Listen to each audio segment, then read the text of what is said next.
बहुचर्चित नीमकड़े हत्याकांड में मुख्य सूत्रधार कुख्यात आरोपी रंजीत सफिलकर के पकड़े जाने के बाद आखिरकार नागपुर पुलिस ने राहत की सांस ली। सूत्रों द्वारा कहा जा रहा है कि पिछले हफ्ते भर से पुलिस रिमांड में होने वाले सफिलकर ने अब तक चुप्पी साधी हुई है और पुलिस उससे सारी चीजें उगलवाने में लगी है। नागपुर की आपराधिक घटनाओं में नीमकड़े हत्याकांड बहुत चर्चित है, लेकिन आखिर ऐसा क्या हुआ था कि 9 साल पहले जिससे यह घटना इतनी चर्चा का विषय बनी रही। आइए जानते हैं हमारी इस स्पेशल रिपोर्ट में। 2008 से 2012 तक नागपुर में कई आपराधिक गिरोह सक्रिय थे। गिरोह के सबसे शक्तिशाली नेताओं में से एक कामठी का रंजीत सफेलकर था। हालांकि उसी समय पांचपावली क्षेत्र के मनीष श्रीवास्तव नामक एक युवा गुंडे ने सफेलकर गिरोह पर हमला करना शुरू कर दिया। भविष्य में श्रीवास्तव अपना खेल खेलेगा, इस डर से रंजीत सफेलकर ने 5 मार्च 2012 को एक सुनसान इलाके में एक घर में मनीष श्रीवास्तव को आमंत्रित किया। जैसे ही मनीष श्रीवास्तव मौके पर पहुंचा, सफेलकर गिरोह ने उसकी हत्या कर दी। बाद में मनीष श्रीवास्तव का शव कामठी इलाके में एक घर में फेंक दिया गया और उसे मध्य प्रदेश के जंगल में फेंक दिया गया। शातिर सफेलकर ने एक पारित्य रणनीति बनाई ताकि वह हत्या में शामिल न हो और पुलिस उस पर संदेह न करे।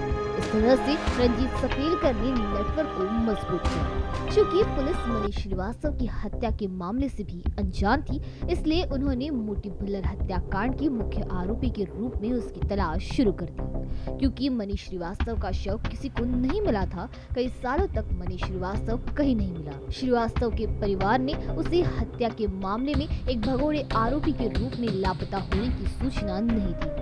रंजीत सफेलकर की सेना केवल कामठी में ही नहीं बल्कि विदर्भ सहित मध्य प्रदेश में भी बढ़ रही थी। युवा उसे अपना रोल मॉडल मानने लगे। उसने विभिन्न धार्मिक, सामाजिक और राजनीतिक प्लेटफॉर्मों पर चमकना शुरू कर दिया। जो लोग उसे रॉबिन हुड मानते थे, उन्होंने जुलूस निकालना शुरू कर दिया और एक अपराधी से राजनीतिक नेता बनने वाले सफेलकर ने अपने गिरोह के जरिए गुंडागर्दी के जरिए अपराध करना जारी रखा। सामाजिक भूमि हत्याने, फिरौती वसूलने की धमकी जैसे अनेक काले काम वो बतौर राजनेता करता रहा। सफेलकर अपने गिरोह के माध्यम से प्रतिद्वंदी गुंडों को मारता और फिर एक अन्य अपराध में मारे गए युवक का नाम लेकर भागने का दावा करता। अपराध को उजागर किए जाने के बाद 9 वर्षों में गैंगस्टर ने एक सफेदपोश सामाजिक कार्यकर्ता, राजनीतिक नेता और गरीबों की लूट के रूप में एक सुखी जीवन व्यतीत किया। एक दक्षिण फिल्म के समान एक फिल्म वास्तव में नागपुर में हुई। न केवल रंजीत सफेलकर नामक एक कुख्यात गैंगस्टर ने 9 साल पहले पुलिस से एक हत्या के मामले को छिपाया था, लेकिन मारे गए युवक मनीष श्रीवास्तव का नाम भी अगले अपराध में मृत व्यक्ति की तलाश में इस्तेमाल किया। नागपुर में आपराधिक दुनिया की यह पारित्य घटना आंख मिचौनी। रंजीत सफेलकर कुछ की नजर में सामाजिक कार्यकर्ता, कुछ की नजर में राजनीतिक नेता, कुछ की आंखों में गरीबों का रॉबिन हुड था, लेकिन उसके कई चेहरों के पीछे असली चेहरा नागपुर पुलिस द्वारा सामने लाया गया। नागपुर के वर्तमान पुलिस आयुक्त अमितेश कुमार ने कुछ महीने पहले नागपुर में बड़े अनसुलझे अपराधों की नए सिरे से जांच शुरू की।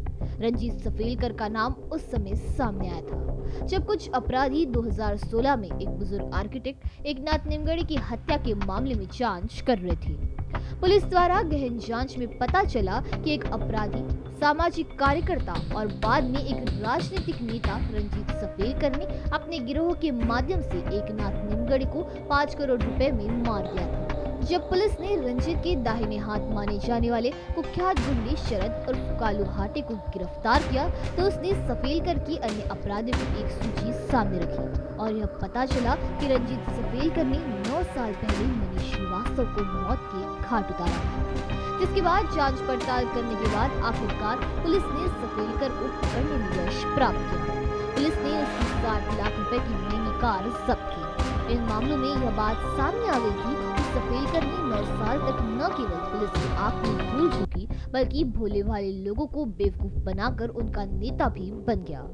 उम्मीद की जा रही थी कि रंजीत की गिरफ्तारी के बाद बड़े खुलासे होंगे, लेकिन आरोपियों की गिरफ्तारी के बाद फिलहाल पुलिस आरोपियों से यह तक नहीं उगलवा सकी कि मनीष श्रीवास्तव की हत्या क्यों की, किसके इशारे पर की गई। इस बारे में पुलिस आरोपियों से कड़ी पूछताछ कर रही है।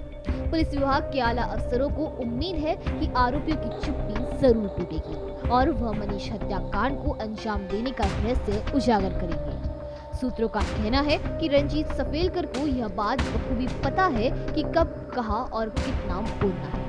रंजीत सफेलकर की गिरफ्तारी के बाद कयास लगाया जा रहा था कि निमगढ़े हत्याकांड का रहस्य खुल जाएगा, लेकिन अभी तक ऐसा कुछ नजर नहीं आ रहा है। शहर अपराध शाखा पुलिस ने इस मामले में 9 आरोपियों को संदेह के आधार पर हिरासत में लिया था। उन्हें सीबीआई के हवाले कर दिया गया था। इन आरोपियों से निमगढ़े हत्याकांड की गुत्थी सुलझने की उम्मीद जागी थी, लेकिन फिलहाल यह मामला भी ठंडे बस्ते में नजर आ रहा है।